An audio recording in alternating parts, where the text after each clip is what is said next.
Bueno, volvemos ahora con la siguiente mesa. Esta mesa va a ser en euskera. Para las personas que no sepáis nada de euskera, va a haber una traducción improvisada a través de Telegram. Necesitaréis auriculares. ¿Alguien la necesita? Porque si no, tampoco me voy a poner, o sea, quiero decir, no soy traductora. Vale. Vale, os aviso, o sea, quiero decir, esto justo muy relacionado con la mesa anterior, lo que decían de venga, yo puedo, venga, todo para adelante, por la precariedad tal o no, o sea, pues yo voy a hacer la traducción, pero tampoco se me da especialmente bien, entonces si en algún momento os desesperáis, lo entiendo, o sea, podéis marcharos, no va a pasar nada, lo voy a intentar hacer lo mejor posible. Entonces a través de Telegram he hecho un grupo que es EKE, o sea, como las jornadas, con la exclamación al final, y entonces ahí os podéis meter y con los auriculares directamente ya me escucharéis, ¿vale? Y nada, aquí os dejo con ellas. Hasiko gara, bale. Ondo entzuten da? Bai. Bueno, eguerdion, eskerrik asko hemen egotegatik. Gaurko bigarren mahai ingurarekin hasiko gara kultura eta dirua. Harreman deserosoa, askotan hala izaten da, kultura edo sorkuntza lana lan berezitzat hartzen delako. Tartean sartzen da normalean gustura egiten den lana dela, bokazioak ere zerikusia izaten du sarritan, eta halako kontzeptuak batzen direnean, zalantzagarriak diren uste eta praktika batzuk ere agertzen dira, beste ogibide batzuetan pentsaezinak direnak. Adibidez, askotan espero da sortzailea prest egongo dela lana musutruke egiteko batzuetan behintzat, edo ordainketa simboliko baten truke lan egiteko prest egongo dela, adibidez ikusgaitasunaren truke. Eta horrek ja ordaintzen duela bere lana eta ez duela besterik behar. Batzuetan ez da behar besteko indarra egiten instituzioen partetik ekosistema kultural bat babesteko, eta batzuetan euskeraz lan egitea pentsezina da, edo behintzat ezin da esklusibotasunez euskaraz lan egin, dirua dela eta.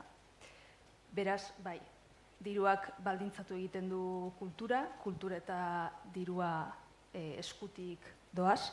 Batzutan gainera batak bestea baldintzatzen du, beste lan guztietan gertatzen den bezala. Eta gainera da kultura eta diruaren artekoa ertz asko dituen harreman bat. Ertz hoien inguruan arituko gara hainbat disiplinatako lau sortzailerekin. Eskerretik hasita, Eurie Zierbidek artista kontrakultural gisa deskribatzen du bere burua, marginetatik eta ezarritako zirrikituetatik kanpo sortzen duelako. Kritika eta hausnarketa soziala egiteko tresna gisa erabiltzen du artea. Artista todoterrenotzat dauka bere burua, diseinu grafikoko enkarguak, artisautza politikoa eta sormen tailerrak egiten ditu. Bere proiektuaren atal bat aktivismoa da, fanzinen kolektibo baten parte da, eta proiektu autogestionatuentzako diseinuak egiten ditu. Alaine Agirre Garmendia idazlea da, helduentzako 5 novela idatzi ditu, baita poema liburu bat ere, haur eta gazte literaturan ere obra zabala dauka, hainbat sari eta beka irabazi ditu, eta hainbat hizkuntzatara itzuli dituzte bere lanak, eta horrez gain, literatur solasaldiak ere ematen ditu, bai irakurle klubetan, helduei, eta baita aurrei eta gaztei ere hezkuntzan. Sara Blanco, Alborde Films ekoiztetxeko ekoizlea da, Alborde Films kooperatiba txikia da, eta dokumentalak eta bideo sozialak egiten ditu. Eta azkenik, Itxaso Paia, sortzailea da, eta ondorioz, ekoizlea, antzeslea, gidoilaria eta bertsolaria da, eta zelako kulturideiak kooperatibako kidea. Tira, lehenik eta behin, pixkat zeuen esperientzia propioaz hitz egiteko. Sorkuntzatik soilik bizi daiteke, zuek bizi zarete soilik sorkuntzatik, edo beste lan batzuk uztartu behar dituzue bizibidea ateratzeko?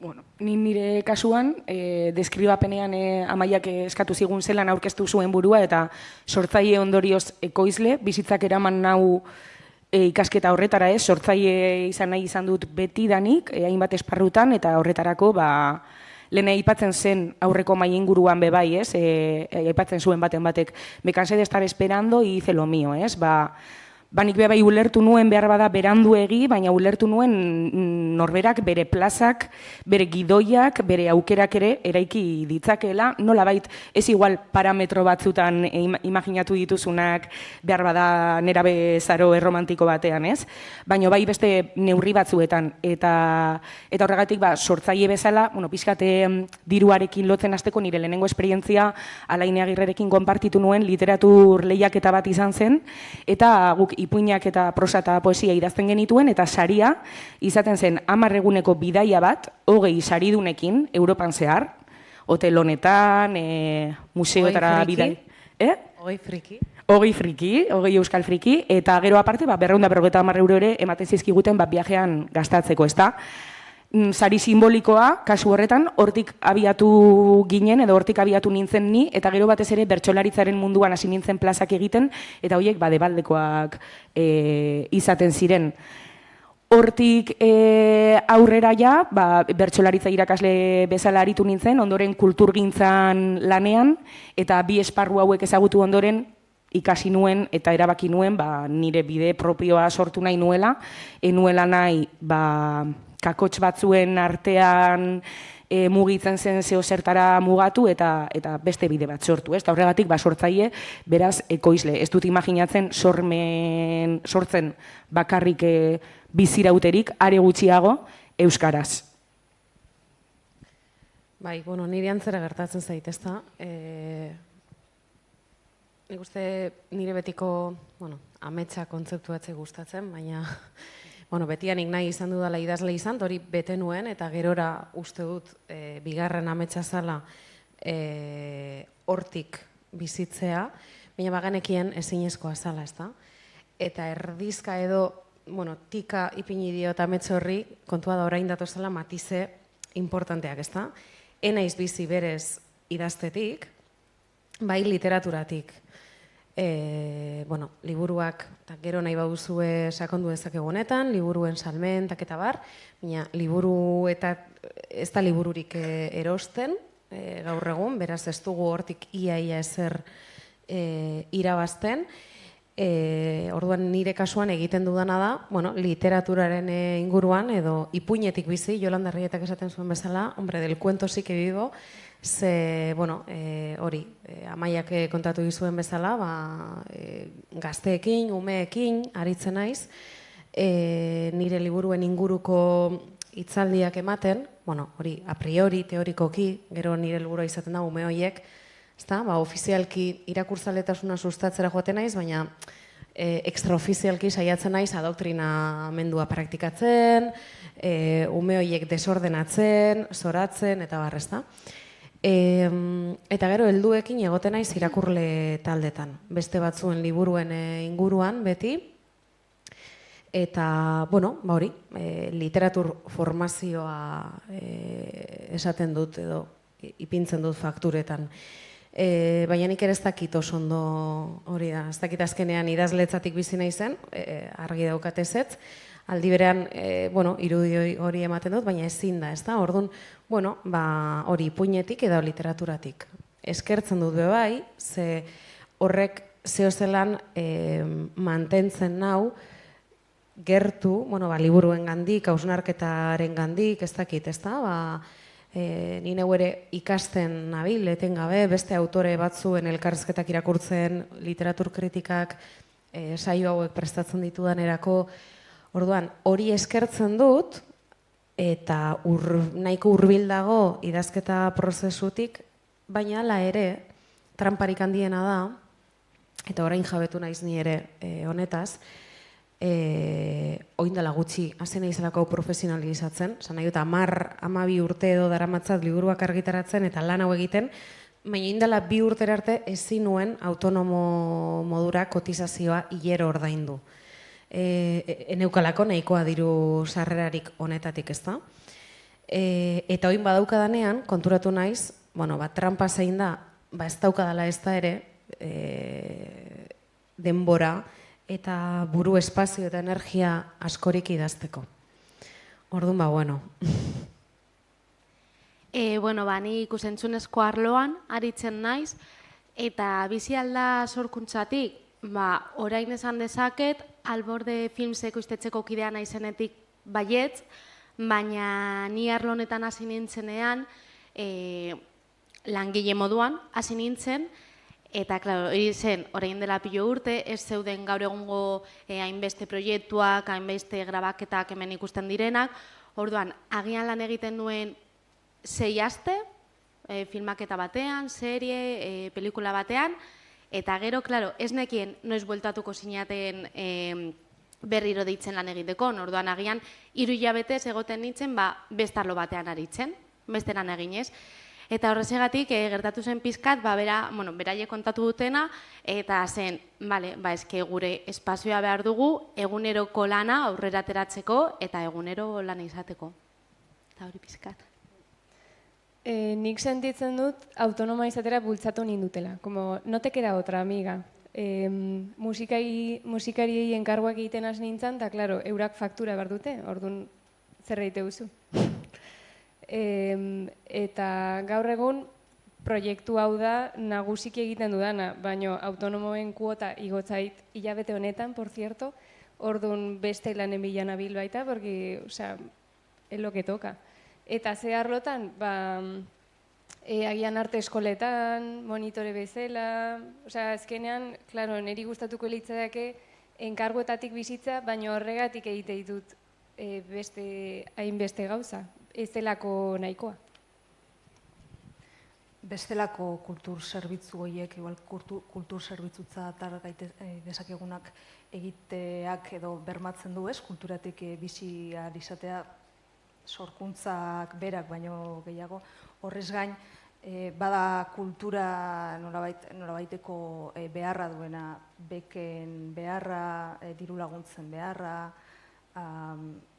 harremanak eta pilatzearen beharra, beste aparteko gauz horiek, bekak, sariak, diru laguntzak, ze pixu dute zuen kultur sorkuntzan eta zuen diru sarreretan.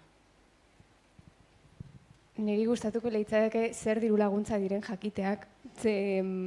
Badago Foru Aldundiaren diru laguntza bat hasten zarenean diala 5.000 euro, y con eso tiras pa'lante, baina ez ditut gehiago aurkitu. Bekak eta egongo dira, baina oso zaila da aurkitzea, gero nola lortzen diren baita jakita, como burokrazian madarikatua, eta diru laguntza asko daude para la innovación. Zientzia, artea ez da bertan sartzen, eta gero baita badaude makroproiektuentzarako diru laguntza asko, proiektu kultural handietarako, ez hainbeste autonomo edo artisau txikientzat. Orduan, netzat zaila da hori, nik dakadan dirua, eta gian maiten nautenek nola laguntzen dauten, baino nik ez dut sisteman uzten edo ez dut uste sistemak hainbeste lagunduko nauen. Eta, de hecho, diru laguntzen inguruan gau irekia pasaren urtean, 13 urte ondoren eten behar izan zen, diru sarrera edo, proiektu kulturaletarako diruaren aurrekontua mantendu da, baina beste proiektuetara doa. Orduan oso argi dago proiektu handietara doala. Orduan gu ez gara proiektu handi horiek, gu ez gara BBK Live. Besteon kasuan, sariak, bekak, diru laguntzak zelan kudeatzen duzue arlori?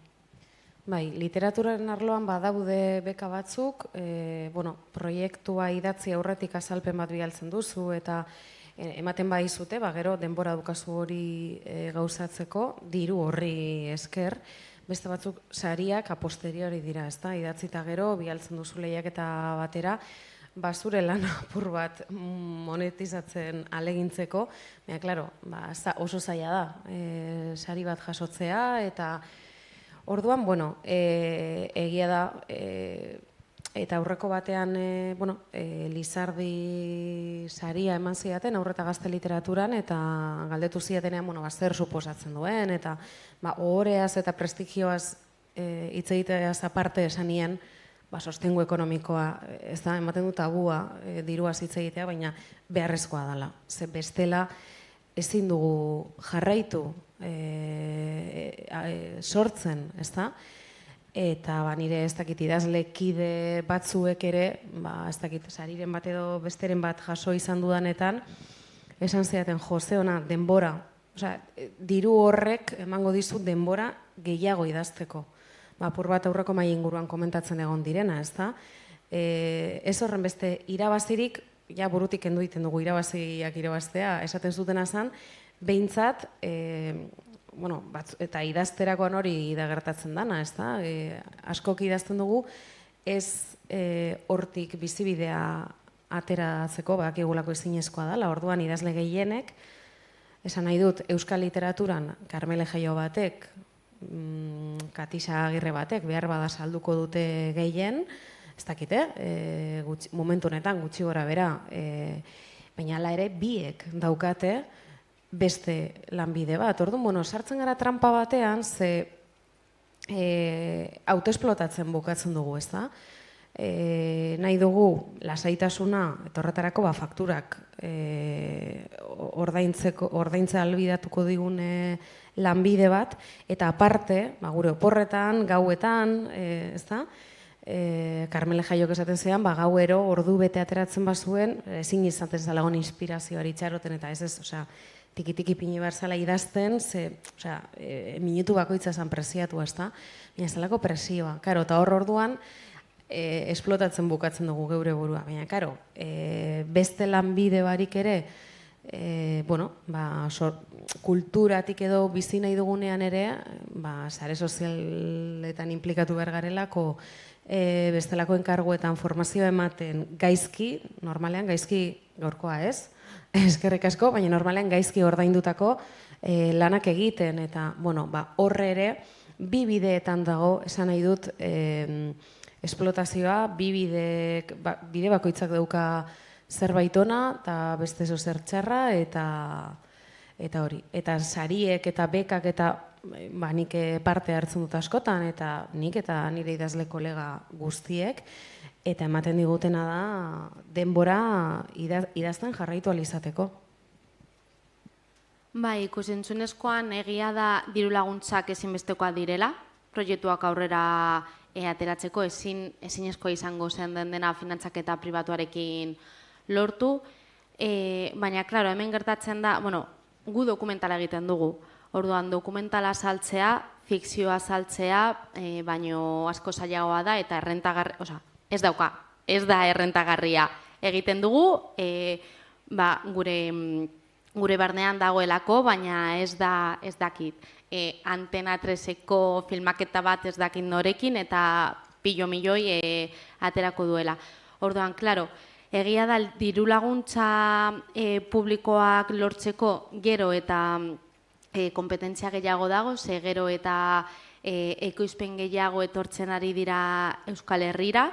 Hori, alde batetik oso gauza ona da, ze Euskal Herrian mapan kokatzen du, eta gure kultura ere sustatzen laguntzen du, baina, klaro, enpresa handiak etortzen ari dira ona, eta hemengoak eta txikia garenak, hau adibidez, kooperatiba bat gara, bikidekoak, ezin dezakegu lehiatu enpresa handi batekin edo Netflixekin. Ezinezkoa da. Orduan, klaro, kontutan eduki behar duzu, diru laguntzak lortzeko zenbait baldintza bete behar dituzu. Orduan, agian ere, pizkat askatasun hori murrizten da. Baina, badakizu hori beharrezkoa dela proiektua aurrera ateratzeko. Orduan hor, lehia interno batean zaude, noraino bai, noraino ez, eta non jarri mugak. Baina ezinbestekoak dira. Eta aprobetxatuko dut beste gauzatxo bat esateko, benetan erakundeak guztiak batera joan behar direla, ze esaten ari gara halako lan administratiboak pilo denbora kentzen gaituela gure benetako lana, dela sortzea eta historia kontatzea mundura, Eta, klaro, badaukazu, Eusko Jaurlaritzako diru laguntza, proiektu bat eskatzeko, eta proiektu berarentzako, adibidez, Foru Aldundiko diru laguntza bera, baina eskatzen duena eta prestatu behar duzun materiala ezberdina da. Orduan, pizka saiatzea aldi berean, guztiak aldi barera joatea eta eskaera berdinak izatea guretzako pizkat errazteko lan hori. Niri barkatu gauza bat etorri zaizara esaten zenuenean zelako baldintzak bete behar diren diru laguntzak lortzeko eta ez dakiz zer burura etorri zait.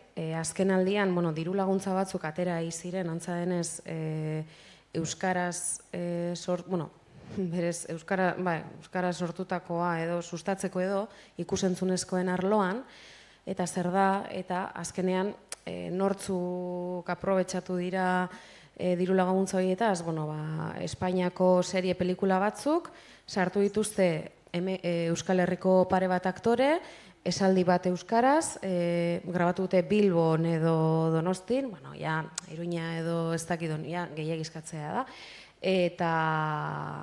eta aurrera indute, ez da? Orduan, horregatik, jakin dezazuen, horregatik dago oin modan, ez da, Netflixeko serie guztia hauetan eta ez dakiz zer, euskararen presentzia. Berez, gure diruari direlako hartzen, beraien gauzak gaztelaniaz egiten jarraitzeko.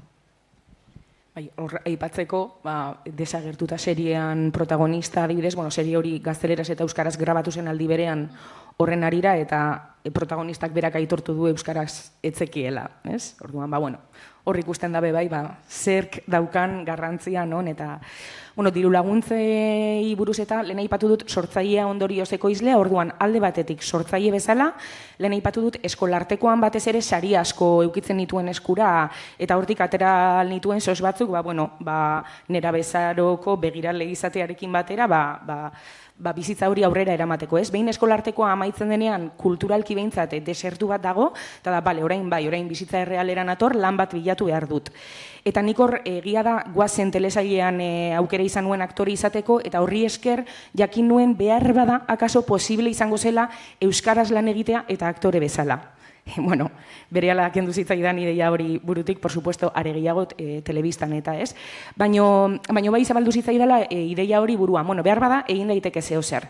Naita ikasi nituen arte dramatiko eta ikusentzunezko komunikazioa nolabait esateko, nik egon nahi dut kamera aurrean, baina egon beharko banu kamera atzean nire burua editatzen, hori ikasten saiatuko naiz, ez? Eta nolabait bai sortzaile bezala eta bai ekoizle bezala horrek eman dit gero indarra. Diru laguntzei dagokionez, badaude batzuk nominalak direnak edo nominatiboak ez dakitzelan esaten da, baina zure izenean eskatu aldituzunak, adibidez, gidoi bat idazteko diru laguntza. Nik adibidez hori lortu nuen Maria Ribero lankidearekin eta lagunarekin, eta 6.000 euro eman zizkiguten gidoi bat idazteko. Ordura arte ikusi gabekoa, bastante duina. Sortzaile bezala beste diru laguntza batzutara sarbidea lortu alizateko egin behar genuen edo autonomo izan edo beste ZIF bat euki elkarte bat, kooperatiba bat, horren arira ere erabaki genuen zelako kulturideiak kooperatiba sortzea, Gorka Chamorro, Maria Ribero eta hiru bazkide gara, eta hor bai zelako sortu genuenean bai zabaldu genuela lehiotxo bat diru laguntzei begirakoa. Hau da, gaurtik aurrera egunero ateratzen den diru laguntza bakoitza begiratuko dugu, ea kuajatzen digun gure proiektu batekin moldatuko dugu behar beste, eta ni gaur egun bulegoan txostene deitzen naiz. Eta beste batzutan plazandre, beste batzutan txostene eta denetarik egiten dugu. Eta orduan, batez ere euskalgintzari lotuta Eusko Jaurlaritzak izaten ditu hainbat diru laguntza, baina egia da, dala oso burokratikoa, txostengintza eta sormenaren kontua, eta egia da geratzen dela oso aparte, egia da oso modu kuantitatiboan baloratzen dela dana denbora guztian, kulturan ere bai, ez daki zergatik oso ondo, baina bakarrik etorri dira 14 pertsona urren urtean, ez dizuegu diru laguntza emango. Gero badauz beste diru laguntza batzuk, adibidez, aldundikoak bebai, zuk esan bezala kuajatzen dutenak edo ez, baino ez daude bateratuta, ez da. Orduan, gure kasuan, beharrezkoak dira diru laguntzak, gure kasuan esan nahi dut zelako kulturrideiaken kasuan, bai sortzaile bezala eta bai kooperatiba bezala, ezinbestekoak dira, eta diru laguntzarik gabe bilatu beharko genuke plan pribatu bat, finantzaketa pribatu batekin, behar bada zinsorgak bazkideak dituen bezala behar bada bazkideak beharko genituzke, edo adibidez gure ekitaldi guztiak debaldekoak dira behar bada sarrerak kobratzen hasi beharko genuke, edo beste nonbaitera jotzen hasi, eta beste nonbaitera jotzen hasteak ere beste ate batzuk itxiko lizkiguke, orduan, pixkate komplikatua momentuz, diru laguntzetara erabat, dependentzia afektibo, esaten da orain kristona diru laguntzekiko. Dena dela, nik ez dakit are gehiago utziko nukeen merkatuaren eskuetan. Esan nahi dut, argi dago merkatuak ez diola baliorik ematen kultur sorkuntzari, produktuei, artelanei, ezta? Eta nik uste, hain zuzen ere, horregatik gobernuen interbentzioa, izan beharko litzatekela, erregulatuagoa, justuagoa, eskuzabalagoa, eta hori ez da, ezin dugulako ipini dana, bitu, adibidez ona, etorri diren entzulen gain, ez da? Iruditzen zait, sistema oso antolatu behar dela beste modu batera, beste balio bat emateko kultur sorkuntzari. Ez dakit, Frantzian adibidez orkestra bat entzutera zoaz, eta esan diate, sarrerak askoz merkeagoak direla, hemen baino, baietz esaten dute hor, ez da? Komentatu nahi baduzue. Eta ez da berez musikari gutxiago kobratzen dutelako, hau da, sostengu berme handiagoa dagoelako, ez da? Eta hemen ere nik enuk ipiniko zer egin dezakegu, 20 eurotan dauden liburuak 25 igo, ez dut uste, ez da? Azkenean egin behar dana da, estruktura guztia irauli eta berrera iki, ez da? Eta horrek lotura du bai, jendarte moduan, kulturari ematen diogun prestigioarekin. Karo, ari gara esaten, gaur zentratuko gara ekonomiaren arloan, baina karo, oso importantea da jendarte modura ere prestigio eukitzea, ez dakit, balio bat emateak jendeak, esan nahi dut, herritarrek danok kontzertu batera joatera, ez dakit, antzerkira, disko bat erosi, diskoak erostea ahaztu egin zaigu, liburuak, hitzaldietara. Bai, ari horretan, adibidez Frantzian badaukat eskoletan programa bat, non eskoleko orduetan badoazte gazteekin egun batean zinemetara. Orduan gero, beraien nagusia direnean eta bakoitza bere sarrera ordaindu behar izaten duenean, ja daude zita filmak zinemetan ikustean eta baloratzen dute lan hori. Osa, nik uste dut ezipen gauza ere badela eta da alako kulturakoek subvenzionatuta dira, sektore askok, ez esatagatik guztiak subentzioak eta laguntza jasotzen dut, orduan nik uste dut ere ezipen gauza dela. Hori da, prestigioarena, ez da? Nik gainera askotan entzuten dut, gertatu zaidu bai, ikastetxe batzuetara joan, eta, ja gehienetan liburuak ez dira erosten, ez da? Eta aitzakia modura ipintzen dute, ikasle guztiek igual ezin dutela ordaindu, baina hori berez aitzakia bada, ze guraso elkarte horretarako dago, ez da? Materiala erosi ezin du horretarako ere badago, esan nahi dute edo.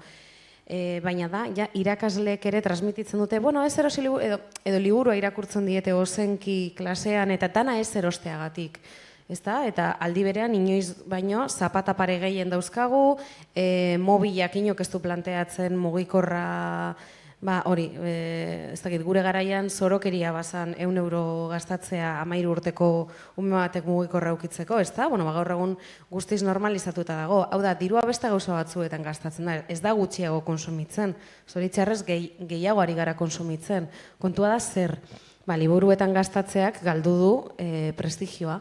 Lehen Durango kasokan ere, ez da iniz izan horre, ez dakit, ez dira dolarrean montatu, baina geixiago saltzen zen zergatik, militantzia modura ikusten zalako euskal kultura babestea, bagenekielako, edo bazekitelako, ni oraindik ere igual jaio gabe nengoen, bazekitelako, etzala egongo bestela.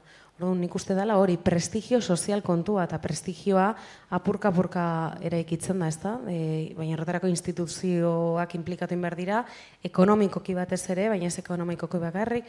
Hau da, kenduko bagenio gizonezkoen futbolari, horren beste espazio dauka, kenduko bagenio apur bat eta beste gauza batzuetan banandu, baina asko litzateke. Diru laguntzekiko dependentzia aipatu duzu Itxaso, nik uste dut pixkat nahiko orokorra dela, ez? Dependentzia hori badagoela gehiago edo gutxiago. Dependentzia horrek ere baldintzatzen du sorkuntza lanen nolakotasuna, hau da, agian, asmoa daukazu dokumental bat egiteko, ez dakiz zenbat iraupen jakin bat duena. Baina ez da sartzen diru laguntza konkretu horretan, orduan moldatu behar dut. Edo liburu bat, ez dakiz zenbat horrikoa, antzeslan bat, edo agian estilo konkretu bat, igual apurtzaiagoa, baina egin behar dut estilo ohikoago bat, diru laguntza jakin bat jaso ahal izateko. Olako dilemak ere izaten dituzue? Bai, guk gure kasuan, guk esaten dut zelakotik eta nik nire kasuan sortzaile bezala be bai, dilemarik ez zuzenean diru laguntzak eskatzen duena, moldatzen dugu, ze bestela ez daukagun nora joaterik, ez da egongo udal bat edo pertsona bat edo ente bat edo etorriko dena eta esango dizuna nik erosiko dizut eta nik lagunduko dizut eta nik babestuko zaitut. Orduan, bai ala bai, guk behintzat, behitu badaukagu adibidez, telesail bat, bihurtu duguna telesail, izan da pelikula, izan da film laburra, izan da webseria, baina, azken batean, sinopsia iguala da, ez? Baina, lehen aipatzen zenuten zuek edo aurreko mai inguruan bebai, formatuak, aipatzen zuten aurreko mai inguruko lagunek bebai, zelan interneterako reel formatuan egin duten telesail bat, baina sare sozialak debekatuko balituzte, beste zera batera moldatuko lukete, ez? Baina, gure kasuan eta nire kasuan behintzat, bai, eta gero bebai segun ze deialdi ateratzen den, bebai bideratzen dugu, orain bideo podcastak dira, orduan telebista saio hau moldatuko dugu bideo podcast formatura eta beti, guretzako ere jolasa bada, nahasgarria eta bizkat aspergarria batzutan, baina, behintzat ideia hori saritu arte, saiatzen gara nolabait eta nolabait enkajatzen. Igual adibidez, gai aukeratzeko askatasunez egiten dugu, erabakitzen dugu zeri buruz hitz egin nahi dugun, eta gero pentsatzen dugu, gai hau, zer daukazen txu handiagorik, laburmetrai bat izatea, luzemetrai bat, eta hori da gure desioa. Gero da lortzen duguna. Eta depende, agian, eske justu laburmetraiko deialdiak paso egin dira, itxaroten dugu urrengurtera arte, edo moldatzen dugu.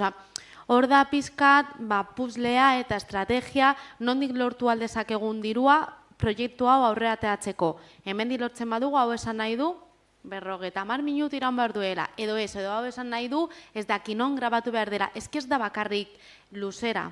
Iraupena, da non egiten duzun, ze hizkuntzatan egiten duzun, eta gero zu erabakitzen duzu, zeder, edo ez. Baina, kontuan hartu behar duzu bestela zinezko. Ez daude, diru laguntzak ez daude eginda zu nahi duzuna lortzeko, baizik eta zerbait estandar da, eta zu moldatzen zara edo ez. Ez dakit zelan baldintzatzen duen, agian alako erabakirik ero hartu behar izan duzu inoiz, zehose aldatzea, edo askatasuna daukazue diru laguntzak gora bera nahi duzuen egiteko. Nik egia esan gutxi egin dut hori. Bai, igual testuren bat apur bat luzatu, baina gero, ez dakit, gazte literatura adibidez hasi nintzen idazten, sostengu ekonomiko apur bat eukitzeko, eta gero hortik beka pare bat lortu nituen, eta berez ez zitzaidan ateratzen novela horiek idaztea izan zen apur bat, zelan zen autoinduzitua, erditze programatua. Baina nire, ez dakitzelan zen, helduentzako eta aurrentzako ere bai, hori, eleberriak eta, edo poesia liburuak edo hori niri oso barrutik ateratzen zait. Eta enkarguak ere esaten dugunean, enkarguak normalean ez dira literatur lan bat idaztea. Enkargu bat izan daiteke, urruzunotarrak ginenean gazteak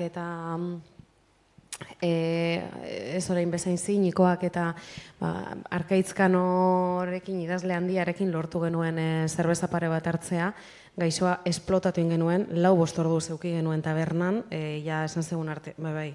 Osea, hombre, joan berra dukat, eta zurekin goaz, zure etxera goaz, eta karo, gudanok esaten, eta idaztetik bizi zara, eta esan zegoen, bueno, bai, baina zer idaztetik, hau da, tarteka eukitzen zuen bere liburu marabilloso hauek idazteko denbora, baina denbora gehiena dedikatzen zion enkarguak egiterit, eta adibidez, Goenkale seriaren elkarrizketak idazten zituen. Orduan, lehen esaten egon garena, ez da? Ez da dana. Orduan izaiatu naiz, enkargu bat bakarra iritsi zait. Aur literaturan, hori agenda bat, agenda baterako idatzi behar nuen testu literario bat, eta baina horre ere konturatzen naiz ez dutela literariotasuna baloratzen, nahi ez zuk zerbait txukun idaztea, eta karo hor barne dilemak ateratzen zaizkitzen, nahi dut egin zeozer literarioa eta zeozer ona, nahiz eta agenda baterako izango den, ez da? Orduan, hori niretzat gatza da. Eta horretaz aparte jaso dudan enkargu holan potolo bakarra izan da, udal batetik eskatu zidaten novela bat idazteko, herriko pertsonaia ezagun baten inguruan, eta hor zalantzan handiak eukin nituen, enintzen egon hartzekotan, eta esan nien, hau edo nire terrenora eramaten dut, eta neurea egiten dut, eta neuretik sortzen dut, edo ez dut egingo, zenik bestela, ez dakit, zenbat osasun eta bizitza zati handi bat kentzen dit novela bakoitza idazteak, orduan ez dit, ekonomikoki eskaintzen zidatenarekin ere ez dago ordainduta egin dudana, ez da? Eta ordunik enkarguekin eta diru laguntzetarako idazte horrekin, badukate bai eta ez da? Nahi ditut diru laguntza, nik alderantzez egiten dut, testu hauek dauzkat sortuta, barrutik atera zaizkianak, kuadratzen dute, lehiaketa honetan ez, honetan bai, eta suertea daukagun, baina ez dut horren beste egin bestea, ez dakit. Horri igual, diru laguntza bat, zelan neuriek aipatu duen zein dira diru laguntza horrek, ez? Adibidez, aipatu nahiko nuke bat oso ondo dagoena, geuretik sortuak, deitzen da, udalbiltzak oindela urte gutxi sortu zuen, eta guretzako behintzat da, orain arte ezagutu dugun diru laguntzarik duinenetako bat, Getxoko Musike Barriko Juana Bizkarra residentzia artistikoarekin batera, hori gehiago da antzerkia, zirkua eta dantzari begira, baina geuretik sortuak bada ikusentzunezkoak, literatura eta diseinua, edo esan nahi dut, Laurok aurkeztu gintezke, komiki gintza, hortik jotzen dute, baina... Kemaja, hau da aizpatasuna, benetan. Karo, hemen badago aukeratxe bat, orduan, 2 urtean behin ateratzen dute, esango nuke orain 2 edo 3 edizioa izan dela, guk adibidez, Izeba Txirrita antzeslana plazaratzea lortu dugu diru laguntza honi esker, bada diru laguntza bat handia, ez bakarrik diruz laguntzen zaituena, baizik eta egoitza artistiko bat eskaintzen dizu loa eta jana barne, baita antzokia barne, herri batean 21 egunetan zehar. Demagun, zuke sortu nahi dozu komiki bat, edo irudi batzuk ez dakit zerenak, eta 21 egunetan zehar egon zaitezke, demagun, Lesakako aterpetxe baten, sortzen, janari eta dana pagatuta, zu arduratu barik, horretaz gain diruz ere laguntzen dizute zure lana argitaratu alizateko, editatu gure kasuan, antzerkiaren estenografia, argiztapena, gidoilaritza, musika propioa sortzeko danerako, oso modu duinean, eta gainera, behin sortuta daukasunean zure produktua, esan dezagun, antzerkiaren kasuan 10 bolo dauzkazu lotuta, Euskal Herri mailan gainera, nazio mailan Euskal Herri, Baigorrin, Sartagudan, Elorrion, Larrabetzeun edo Astigarragan mugitzen ari gara, ez? Orduan, iruditzen zait, apuntatzeko moduko, ze badit, justo, izango nuke 4 kategoria hauek dituela, antzerki sorkuntza, ikusentzunezkoak literatura eta ez dakit zelan ditu, ez dakit diseinua den irudigintza edo, esango nuke komikigintza edo deitu diotela, baina adibidez oso diru laguntza duina, interesgarria, nazio ikuspegi bat eskintzen duena euskarari bere lekua ere ematen diona eta euskal nazioari nola baita, ez? Orduan hor, apuntatu eta lagun sortzaileak bai dituzue, benetan guk aurten bizi izan dugu, 21 egun eman ditugu Astigarragan, lanean, eta hori, diruz ekonomikoki lagundu gaituzte, baina gero ere, lehenengo 10 boloak lotuta aukitzea egitea gaur egun impensablea da, espazara arte drama bat edo dana dalakoa, orduan hortxe geratzen da apuntatzeko. Euskera sortzen duzue, lan egiten duzue esklusiboki batzuek eta beste batzuek lanaren zati bat euskeraz garatzen duzue. Hizkuntza autua ere baldintzatzen du diruak? Bueno, bada, pizkaldeen esan duguna. Gu adibidez, dokumentala egiten dugu eta grabatu dugu Mexikon, Saharan, Pakistanen, orduan gure dokumentaletan, hainbat hizkuntza entzun dezakezue. Claro, egia da, erakundetatik bultzada bat egiten ari dela euskera sustatzeko, eta gutxienez ikusentzunezkoan diru gehiago ematen dutela euskeraz egindako proiektuen txat, baina gero aldi berean hemendik kanpo saltzeko zailagoa dira. Orduan, eske proiektu bat egiten duzunean ez duzu bakarrik diruan pentsatu behar. Gauza asko englobatzen ditu proiektu batean, orduan, gure apestua da bakoitzak eroso sentitzen den hizkuntzan aritzea, gutxienez dokumentala izan da, osea, eske ez zaigu ateratzen inpostatzea hizkuntza bat, dena, eta gero, gu egia da ideologikoki ekoiztetzetik saiatzen gara ere euskeraz komunikatzen. Baina, bueno, ez da bakarri, diru laguntza bai euskeraz orduan dena euskera egingo dugu, eske gauzak ez dira, edo gutxienez gu ez ditugu horrela ulertzen. Bai, nik nabaditu dut tailer batzuk euskaraz egite ditut, batez ere udaldetarako direnean interesatzen zaie. Eta gero pribatuak egiten ditudanean gehienak erdaraz dira, jende gehiago apuntatzen delako, eta artisautzarekin berdin. Badauzkat egutegi bat egin nun, eta fanzine bat, eta nasketa bat egin nun, euskara, erdara. Claro, eske niri interesatzen dit, jende gehiagora iristea, baita lantzen ditudan lanak, gaiak politikoak direlako, eta bai, benetzat garrantzia daka, baino bi hizkuntzetan egitea gustoko dut, eta egia da material gehien ardaraz dela, gehiago edatzen delako edo. Baina bai, hori barruan daukadan pentsamendu konstantea. Baina egia da edatzen dela? Ez dakite, nik behintzat sensazioa daukat, literatur munduan ez dakite edo, igual zuekin gertatuko zaizu itxaso. Hau etengabe indiguten galdera da, ez da?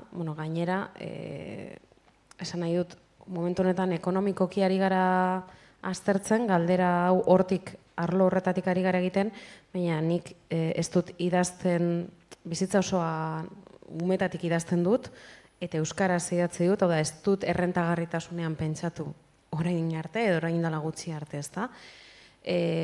Ordu niretzat izan da, beste irizpide batzuen arabera hartutako erabakia, bai idaztea, eta erabakia ere ez da izan, askotan, ez da? Bai idaztea eta bai euskaraz idaztea. Orduan, galdera hau etengabe egin izan digute, galdera horren atzean dagoena da betikoa, ez da? Balio gutxiago ematen zaiola euskarazko sorkuntzari gaztelaniazko edo beste hizkuntza zapaltzaile eta boteretsu batean egindako sorkuntzari baino, betikoa, ez da? Zenbat aldiz galdetuko ziguten, eta ez duzu itzuli, eta ez duzu idazten gaztelaniaz, eta behintzat ez duzu itzultzen gaztelaniara zure testuak, eta ez dira, eta aipatzen gainera katalana, galegoa, ez dakit, ez da? Eta orduan horren atzean dagoena da, desprestigio moduko bat, nik sortzen dudan hizkuntzarekiko, ez da? Hau badakigu, hizkuntzen arteko botere harremanetan klasiko bat. Baina, eta noa edatzearena galdetu dizudan horretara, ze nik uste nuen gainera, nire autu horrengatik edo sinistarazi didatek galtzen ari nintzela, ez da? Hau da, euskeraz idazteagatik publikoa murrizten ari naizela. Eta urteekin nabil konturatzen uste dudala alderantziz dela. Esan nahi dut, errentagarritasunaren ikuspuntutik bakarrik begiratuta ere, gaztelania idatzi banu, estatu mailan, eta ez bakarrik estatu mailan, gero Hego Ameriketan, eta baina normalean banaketa, liburuen banaketa, estatu mailan, Espainian egingo litzateke. Horren beste idazle dago, horren beste aukera dago, oso gatza dala benetan ezaguna egitea eta zure liburuek barrulatzea. Are gehiago, esango izuet, nik bauzkat nire liburu gehienak ez dakit, baina baten batzuk bai, helduenak gehienak bai gaztelaniara itzulita daude, eta ez dira apenas saltzen. Baina ezerrez, esan nahi dut, ale ere ustut ez ditugula saldu, ez da? Da, gauza bat, inkreiblea.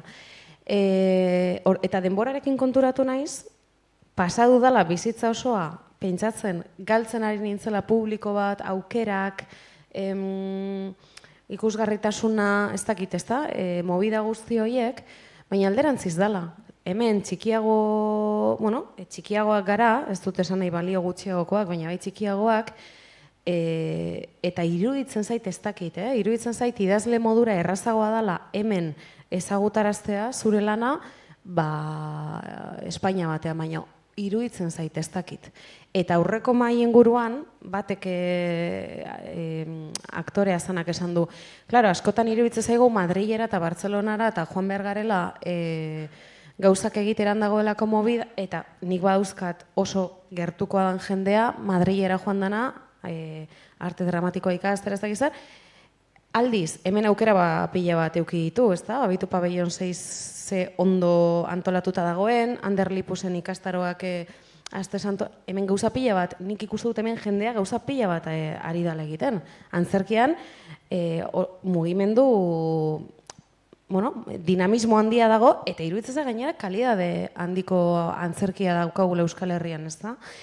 Eta badibidez, ezagutzen dudan persona honek ez du bat ere interesik euki, Euskaraz eta Euskal Herrian egin den horrengatik, 10 urte pasa dira, oraindik ez dauka interesik, eta jarraitzen du Madrilera begira, eta ez du Madrilen ezer egin, eta hemen ere ez, ezta? Orduan ez dakit. Ni orain ari naiz konturatzen behar bada zuen galdetu dizu, ze igual arlo bakoitzean modu batera da, ez dakit, igual zuk saldu egiten duzu artisautza lan hori sare sozialetatik, eta orduan igual bai. Baina gure kasuan, Itxaso, ez dakit, zuk sentitzen duzu Espainian gehiago salduko zenukela?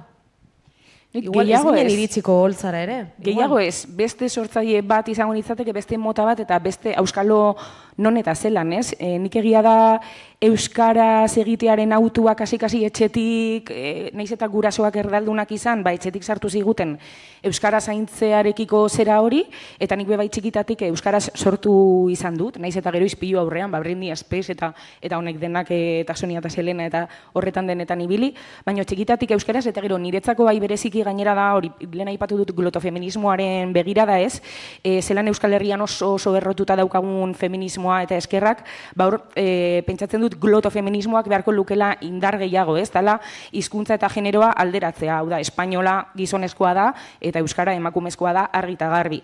Orduan horbe bai, arazo bat dago, oso baldintzatuta gaude, galtzen ateratzen gara. Ez bakarrik, euskara hutsean aritzen diren, igual literaturan diferentea izan liteke, ez? Baina eramaten badugu, ez dakit, musikara, demagun, aztertuko bagenu musikaren egoera, iaz Bizkaiko emakume sortzaileen topaketan, urtero antolatzen ditugunak, azterketa bat egin genuen, karteldegia, ez? Festivaletan. Eta pixkat, tapatu genituen gizonezkoen musikataldiak, bakarrik ikusteko ea ze geratzen zitzaigun eskura, ez?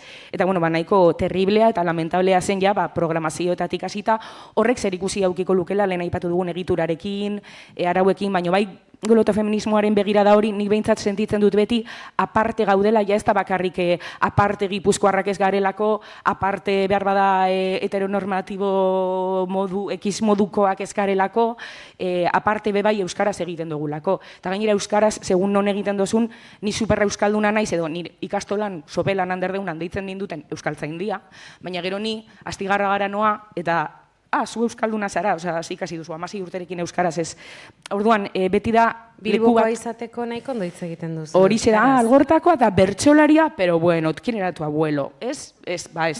Baina beti jolas horretan, ez? Orduan horrek ja ekartzen dizu bastante emozionalki, bastante motxila, ez? Gero sindrome honek guztiak eta abar, baina gero ja argi hitz egin ezkero beharko litzateke mesedez legeztatu eta ziurtatu euskararen presentzia minimo bat leku guztietan eta gainera euskararen eskutik dator feminismoa, dator ekologismoa, osea zentzu horretan ez beti eta ez nahita, baina askotan bai.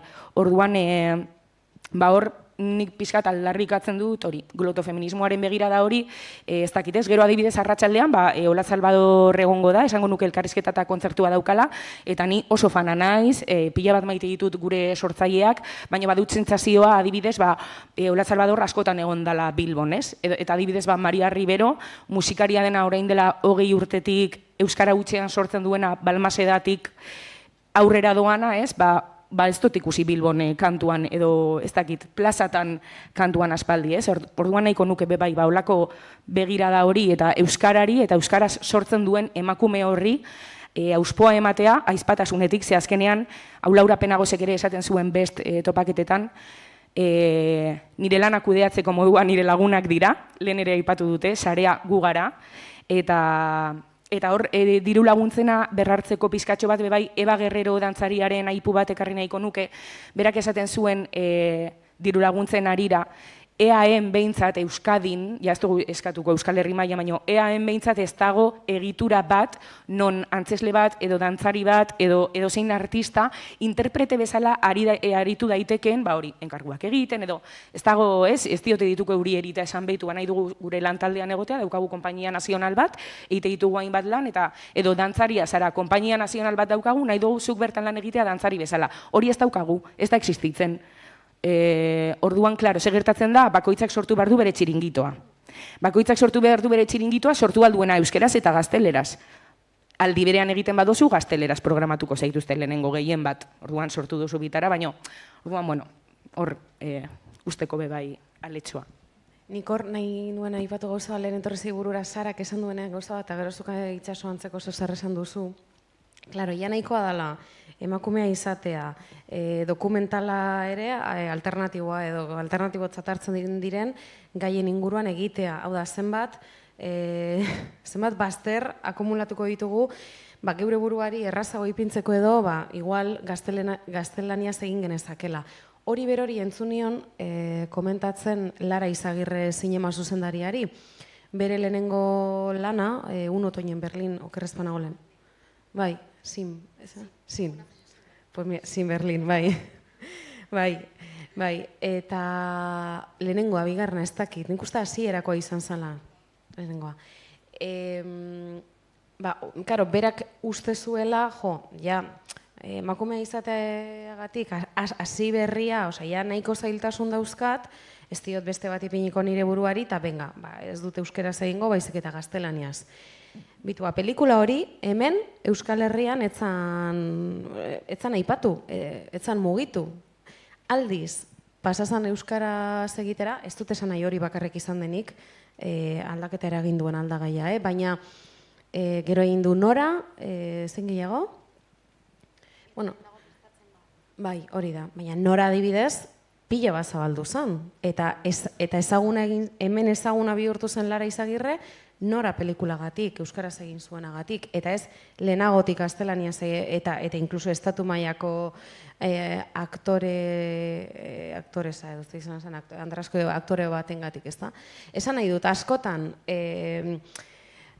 kuleroak jausten zaizkigula kanpora begira eta, Espainiari begira, eta ez dakit, ematen dula zain gaudela esperando al rey de España, baina, ahaztu egiten zaigu, hemen, zelako movida guapoak dauden. Eta zelan, itxasok esan duen bezala, zelan eraiki dezakegun txiringitoa, norberak berea, edo inkluso geure artean, ezta? Eta nik uste horri balioa, nik behintzat, balio handia ematen diot. Nik ikusten diot Euskal Herrian sortzean, horrek daukan balorea, baina nik erdaraz egiten dudanean Euskal Herrira begira egiten dut baita. Badagoelako ni mugitzen naizen tokietan, Gian euskal aktivismoan asko egiten da euskaraz eta ez da ia itzultzen eta asko izten dira ez bakarrik migrantei edo parte hartu nahi dutenei, baizik eta euskaldunak direnak eta euskaraz ez dakiten egintzat baita. Orduan nik puntu horretatik sortzen dute euskaraz eta erdaraz. Claro, gustatuko lehitzaiake gehiago egitea euskaraz eta erdaraz aldi berean, ez bakarrik erdaraz. Baina, ez dut Espainiara begira egiten. Ulertzen dut. Kasu batzuetan, zuek erabakitzen duzue zuen lanari ze presio ipini, eta ze presio eskaini edo, ze presiotan eskaini zuen lana. Halako kasuetan, batetik, ordainketa simbolikoa ohikoa izaten da, eta beste batetik, zelan moldatzen zarete zuen lanari presioa ipintzen. Badago joera merkatzeko, eta zer hartzen da kontutan presio hori ipintzerakoan, adibidez sorkuntza lanak badauka alde neurgaitz bat edo neurtzeko oso zaila dena, hausnarketa prozesuak adibidez, batzutan gainera ezin direnak lanaldi batean sartu, ezin duzu lanaldi bat esarri, ze adibidez, eta aurreko hitzaldian, aurreko solasaldian ere aipatu da, goizeko 3:00 bidalitako mezu horiek batean okurritu zaizulako ideia bat, hausnartzen ari zarelako lanalditik kanpo ere. Hori dena zelan hartzen da kontuan presio sartzerakoan? A duras penas, oso txarto. Ez dakit, esperantza dakat denborakin erraztea. Badaude gauza batzuk, ez dakit, igual logo bat, gutxi gora bera, badakit zenbat ordu diran. Orduan saiatzen naiz, orduak prezio bat izatea, neurtu ahal izateko, baina aurrekontu bat egitea, lo ha inventado el demonio. Oso zaila da, inspirazio batzutan iristen da, beste batzutan ez. Batzutan ez aizu gustatzen ze demontre egin duzun, eta ordu gehiago sartzen dizkiozu, orduan aduraz penas. Eta behin, anekdota bezala, artista bati bidali nion mezu bat, eta ikusgaitasunarekin ordainduko zidala esan proposatu zian, bere kontuan sartu nintzen, eta pentsatu nun non dago ikusgaitasuna, porque, amiga, ni bezalakoa zara, ez dakit. Orduan, nik bai egiten dudala lana musutruk, baina mugak oso argi dauzkat. Aktivismoa izan behar da, diru sarrerarik ez egotea, ez diru laguntzarik, eta hor bakarrik egiten dut. Baina bestela, norbaiten lana bada, kobratu egiten da, eta punto. Gero beste gauza bat da, prezioa jeisteko joera izatea, porque bestela inork ez du ordaintzen. Edo beste pertsona prekario bat bada baita, jeistea apurtxo bat, edo epeetan ordaintzea, beste era asko daude. Eta batez ere, enpresa edo artista handia direnean niri etzai tokatu, baina baki gertatzen dela. Ikusgaitasunarekin ordaindu behar nahi dizutenean, haino ez. Asko gustatu zait baldintzen, aztelan esan duzun. Ni gogoratzen dut, orain dela ez dakit, 12 urte edo 14 hasi nintzela lan egiten arlo honetan, eta hasi nintzen laburmetrai batean doainik, esperientzia truke, gainera orain dela 14-15 urte ez zegoen industria gaur egun bezala, proiektu gutxiago zeuden, zailagoa zen industrian sartzea. Eta alako, ez dakit, pentsamendua geneukan, guztiok hori zela eredua, eta horrela hasi behar zenuela, eta ni pentsatzen dut, ez dakit, etibidez, irakasle bat edo, ez dakit, pentsatzen dut beste lan batean, eta bagian praktikak guztiok bezala ikasten duzu, edo praktikak, eta gero zure lehenengo lana doain da. Beste arlo batean, eta ez dut esango guztio, baina gutxienez gehienok egin dugu gutxienez lan bat, doain bakarrik ikasteko edo ez dakin hor ezagutzeko eta agian gero ondo egiten baduzu agian eta osea hori eske ez da justu. Ez da justu. Esan. Ez, pasada batala, zuk esan duzuna zenbatetan gertatzen den. Osa, nik lagunei edo bikotekideari edo kontatzen diodanean zenbatetan eskatzen diaten debalde joateko, inkluso nik ikasi nuen eskolara, ez da? Osa, torriz eskolako jaia da, eta ez dakiz zer, eta egin zer, edo, azkenean nire sorterrian, euki dut errekonozimendu gutxi, eta eskaera pila bat gauzak debalde egiteko. Derrepente, zeramika egiten duten elkartetik egingo dutela, barne lehiaketatxo bat, eta ea joango nintzen, ni gainera Gipuzkoan bizi nintzen garai hartan, eta esan, viajea bakarrik 60 euro da niretzat gastua, ez da? Baina gainera, azkenean lana da. Eta ez dut, etorriko zinateke eta aurkezpen bat, poematxo bat idazten badiguzu, ez dakiz zer, baina olakoak esan dizkidate, baina maia ari da jartzen aurpegi bat, ez dakizu zenbatetan. Baina oso fuertea da, karo, eta normalizatuta dago. Eta zelan zu ordaintzen duzu lan egitagatik. Ez da bakarrik doain egiten duzula, baizik eta suposatzen zaizula gastu, bai. Eta nik, ez duzu jakiten zelan erantzun. Nik neuretzat pentsatzen dudana da, nire eskolan ikasi zuen iturgin bati ez diotela eskatuko eskolako festarentzat aldatu tuberiak eta ulertzen diazue, orduan, hain daukagu normalizatuta batzuetan pentsatuko bagenu beste irizpide batzuetan, Sarak esan duena, irakaslei eretzai eskatzen, eta hau tabu handiagoa da, irakaslerik dago hemen? Beti dago baten bat, ezta? Ez dut irakasleen kolektiboaren kontra egin nahi, kontrara beti nago, beraien greben alde, orokorrean langile mugimenduaren alde, Andrea Momoita ez grabatu mesedez, broma da. Baina, irakasleen aldetik ere, violentzia hori askotan bizi dugu hezkuntzara hitzaldi puntualak ematera goazen sortzaileok. Hau da, ipintzen dizkigute, nahi dute, beraientzat onartzen ez dituzten ratioak nahi dizkigute ipini, guk idazleen elkartetik antolatuta gaudelako esan da daukagu gehiengoz 40 ikasle egon aldirela solasaldi batean, nik gainera insistitzen dut, alba da gutxiago, hobeto, ze niretzat, gainera nator nire formazioa irakasle izateko da, ordu niretzat oso importantea da, esperientzia hori esanguratsua izatea, ikasleentzat, ordu bete bakarrik daukagun arren, ez dakit, migranteren bat edo baldin badago ez duena ulertzen, egokitzea, ez dakit, ez da, motivazioa piztea irakurtzeko, idazteko, da, kriston lana da, ez da, eta, klaro, zenbat eta ikasle gehiago, orduan eta gutxiago iristen da, naiz eta nik berdin egiten dudan edo esfortzu gehiago ipinita.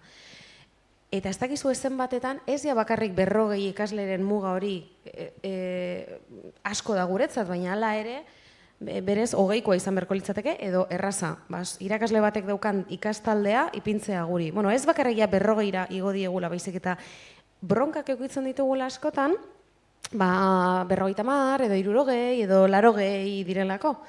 Eta niri hau, berezeki gogorra egiten zait irakasleriaren aldetik jasotzea hau, non eta beraiek ari diren arrazoi guztiarekin baldintza hobe batzuen alde borrokatzen. Eta berriro diot, ni beraiekin nago. Baina, mesedez, irakasle jaun Andreok ez errakaneatu. Nire kasuan, diruaren kontura oso txarto. Sortzaile bezala, enaiz ausartzen eskatzera. Ni bebai banator, Euskal Herrian esango nuke, bagatoz kultura beti izan da militantzia eta aldarrikatzeko ekintza militante ez ekonomiko bat, hortik gatoz, eta hor, pizkat estankatuta gaude guztiarekin bezala, ze trantzizioa egon omen zen, noizbait, baina orduan, hortik gatozen ezkero, pentsatzen dut horrek daukala erabateko eragina. Gero aparte ja, emakume, euskaraz, eta zekaro niri gaztelerazko lanak eskaini izan dizkidadenetan, inork, lehenbizi aurrekontua. euskaraz askotan ez da aipatzen aurrekontua. Osa, aurrekontua aipatzen ez denean, ez como, vale. Osa, Trukoa nik galdetzen du zeintzuk dira lan horren baldintzak, eta askotan erantzun diate, bueno, baldintza, 11etarako egotea, ez dakiz zer, hau da, burutik pasa eretzai egiten dirua. Hor Nikolakotan esan, zeintzuk dira lan baldintzak, aberre, azten zaien. Nik hor oso nagusitan ikasi dut, eta Maria Riberori eskerbe bai, Maria gaur egun da, ondino esaten didana, deitu dizut, eta zenbat ordainduko dizut, eta ni ez dut galdetu. Egia da bebai, sortzaileak garela, osea, barruan, sortzaileak bagara, gero, jakin dugu monetizatu alzela, edo errentabilizatu, edo honetaz bizi. Baina egia da, ezingo banu honetaz bizi ere, egingo nukela berdin. Hor beste zita bat Maite Lopezek, Durangoko aktoreak esaten zuen.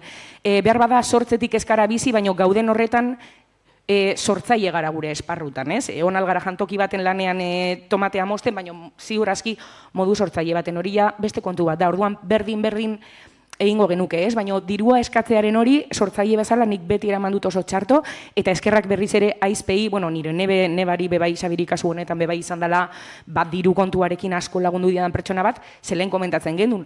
Ni izanaz oso enpoiona, superrikasle ona, bederatziak, 10, increíble, baina zelan egiten da faktura bat, zer da IRPF-a, FS-a, zer da BESA, zer da kontratua, zer da faktura, zer da autonomoa, osea, ze gogorra izan den hori guztia gerora, eta ni rufiniak superrondo egiten, eta sintaxiak eta dana superrondo egiten, baina gero, baselako ostikada jasotzen dugun. Orduan, sortzaile bezala... Zema bider deitu duzu izenpeko arreta laguntza telefonora?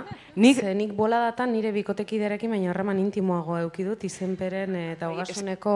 Esperantzaren telefono bat asmatu behar da, nik nire Esperantzaren telefonoa, kasu honetan Maria eta Gorka dira, zelako kere hor, laguntzen du asko egitura hori ere sortu genuen horretarako, ez, banatzeko, eta hor, zentzu horretan, bai Mariak eta bai Gorkak edo bai Xabik nire kasuan, eskerrak lagundu didaten, bestela, auskalo. Baina hori, sortzaile bezala, kosta eskatzea, eta ekoizle bezala, kosta ez ematea. Eta ekoizle bezala baldin badara matzat gehien bat zelakone, 2022an ekin genion horri, asko kostatzen zait, eskatzen didatena ez ematea, baina konturatzen hasi naiz, niri Gorkari baino askoz gehiago eskatzen didatela. Osa, no sé si me explico. Eta ostras, emakumeek, esan nahi dut, eta emakume sortzaileek eta gertukoek, eta niri ez didatela berdin egiten berba. Eta ez didatela berdin eskatzen edo berdin erantzuten. Eta wow, oso momentu gogorra pasatzen ari naiz horrekin, ez? Zeda, nik ez dudala balio ekoizle bezala, zer da nire ahotsa grabeagoa izan behar dela, behar bada, edo behar bada beste performatzen badut nire burua, performatu behar dut nire burua, Mariak eta nik askotan broma egiten dugu, blazer bat erosiko dugu lekutara joateko, bestela ez gaituzte ekoizle bezala ikusten, ez? Edo, orduan hor, orokorrean oso txarto. Eta orduan nik neuk egin behar dut nire lanketa pertsonala sortzaile bezala eskatu behar dut, ekoizle bezala esan behar dut, nahikoa da, hau ez da McDonald'sa, gu enpresa gara, baina kooperatiba bat gara, eta ez da gauza bera kooperatiba bat edo edozein enpresa, eta bebai, non gauden, nor gauden, zelan eta nondik egiten dugun, hori ere garrantzitsua da, ez? Eta, bueno. Ekoizle bezala esan duzunez, klaro, ni egon naiz beste aldean, ni hasi nintzen doain lan egiten, eta orain banago alde honetan. Osa, ni ordandu bat dut jendea. Orduan, gu moldatzen ditugu gure proiektuak. Proiektu hau, imaginazazu, 10 kostatzen dut, eta badaukagu 8. Ez dugu egingo berdin. Osa, ez dugu egingo langileen lan baldintzen truke gure proiektu berbera. Eta hori batez ere, gure proiektua denean gu kontrolatzen dugu, baina bezeroen proiektu bat denean, lehen esan nuen, segube batzutan brometan esaten dugu, bezeroak ezi behar ditugu. Baloratzeko eta batzutan ez da zer nahi duzun, da zer daukasun eta honekin zer egin aldezakezun. Ze hori da ez dutena oso ondo lertzen, eta ez como, zerbait nahi dut eta hau ze daukat. Eske agian, honekin ezin dezakezu hori euki, eta ez da txarra, beste gauzatxo bat izango duzu, baina oraindik ez dute oso ondo lertzen. Formazio falta da ikaragarria, antolatu nahi badituzu, ezin zorgan formazio zera batzuk, gube baizelakotik buruan daukagu, ze sortzaile bezala nik aitortu dut nik enekiela, supernota honak ikastolan eta baino nekien faktura bat egiten edo dena delakoa, eta gaur egun ere somatzen dugu oraindik, baten bati, kontratatuko zaitut 250 eurotan, eta gero zelako mobidak de, ez, baina zen 250, ja, baina ez da gauza bera faktura egiten baduzu, autonomotan alta eman da zaudelako, edo kontratu bat bada, eta orduan poltsik oratzen duzuna askoz gutxiago da. Eta orduan hor identifikatu dugu badagoela oso maila handian ezjakintasuna, eta ezjakintasunak dakar mesfidantza. Eta mesfidantzak dakar lehen kontatzen nuen egoera hori, ez? De repente, kontratatuta daukasun pertsona baten senarraren deia jasotzea, diruari buruz hitz egiteko. Eta orduan da esaten duzunean, pues, espera que te paso con Gorka. Eta ezjakintasuna bi aldetik. Ze, klar, guri gertatu zaigu, ikasi behar izan dugula, hori, nominak egiten, fakturak egiten denelakoa, baina bestaldean dagoena, ni orain ja badakit, azaldu behar duzu oso ondo, adibidez, daukat X dirua hau egiteko. Eta X dirua depende nola kontratatzen zaitudan, izango da, gehiago edo gutxiago, beti ukitzen konbeniuko tabla salarialak enorden, baina gutxieneko soldata baino gehiago ordaindu nahi baduzu, ez da gauza bera kontratatzea edo faktura izatea, ze zure kostea ez da berdina. Baina hori lehenengo zu ulertu behar duzu, beste aldekoa ere ulertu behar du, eta hasieratik hitz egiten baduzue, primeran, baina agian zu suposatzen baduzu bestea dakidala edo alderantziz. Zu ezenekiela zerbait eta gero ikasten duzu, eratxarrean, behitu, koste gehiago dauka, horrengorako badakit. Eta horrela ikasten dugu, proba error. Bai, niri, bueno... Ez bakarrik, hor lagun bat daukat, autonomoa izateri utzi diona berriki, eta ikusten duen buruarekin bai egiten, eta uste du dagoela superpozik nire esaten, de buena me librao, ez da? Esan egize. Danak gaude berdin. Konklusioak, danak gaude berdin. Bueno, niri bi gauzak laguntzen haute. Bata, aurrekontuak egitean komunikazio atal bat egin behar da, oso handia. Aurrekontua bidaltzen ez da bakarrik, hau da, prezioa, sino balore guztia jarri behar da lehenago. Ze ikasiko dute tailerrean, nor naiz, zer landuko da, lehenago egon behar dira, bi irudi eta gero amaieran ja aurrekontua. Eta gero letra txiki guztia. Nik jartzen dut, tailerretan jartzen dut baita, lau egun lehenago kantzelatzen bada, 25 ordaintzen da, 24 ordu lehenago, 75. Tailerra ez da egin, baina nik eguna gorde dut.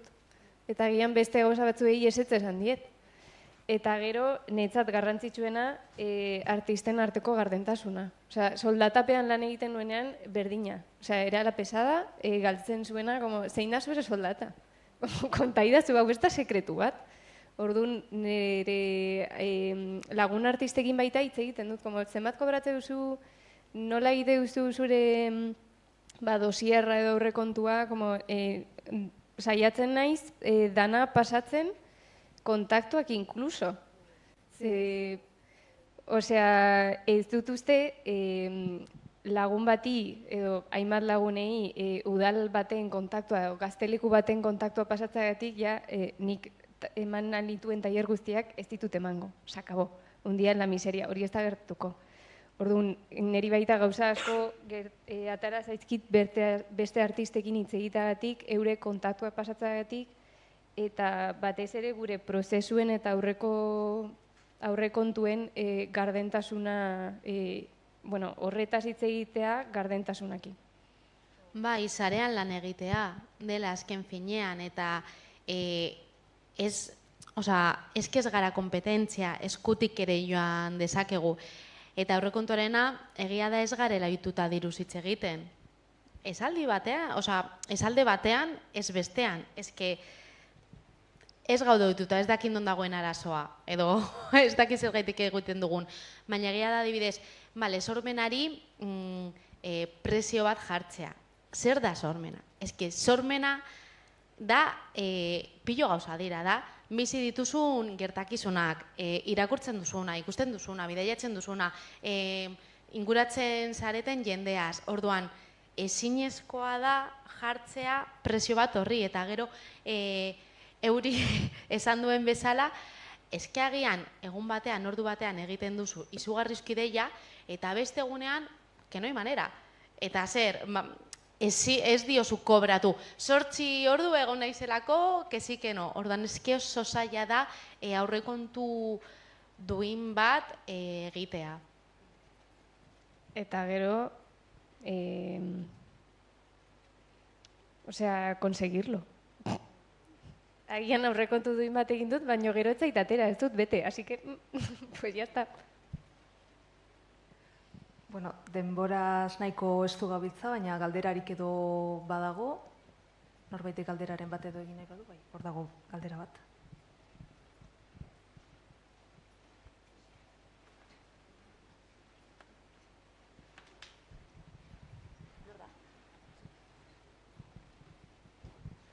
Aupi, gauza askorekin super identifikatuta, baina baita sentitu dut bretxa txiki bat, asko posten naiz diru laguntzak jaso dituzuelako edo sariak jaso dituzuelako, baina zenbat gelditzen gara bidetik, ez? Zuk oraintz esan duzu ez dela kompetentzia bat, baina bada, tamalez bada.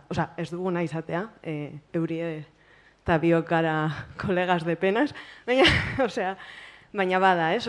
Sistemak egiten digu diru laguntza bat dago, eta zenbat lan egin behar duzu, ez? Eta zenbat gelditzen dira bidetik.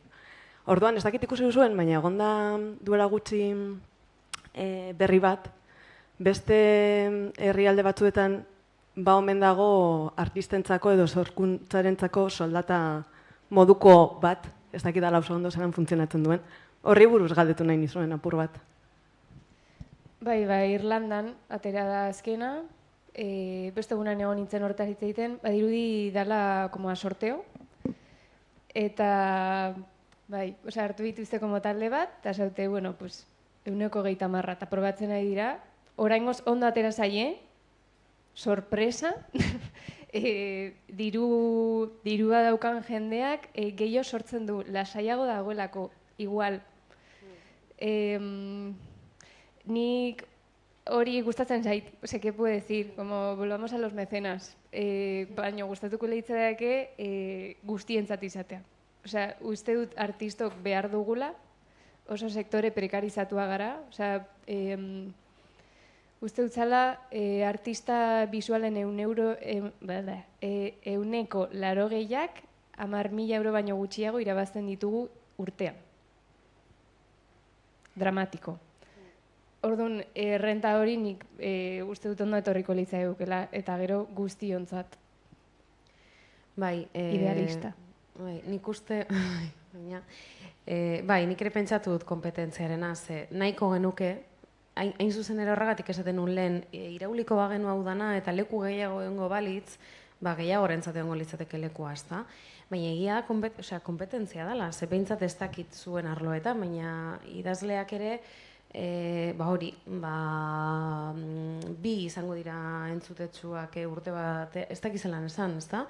Lehen zeuk ere esan duzu, beste joan inzait, baina zin asun izena?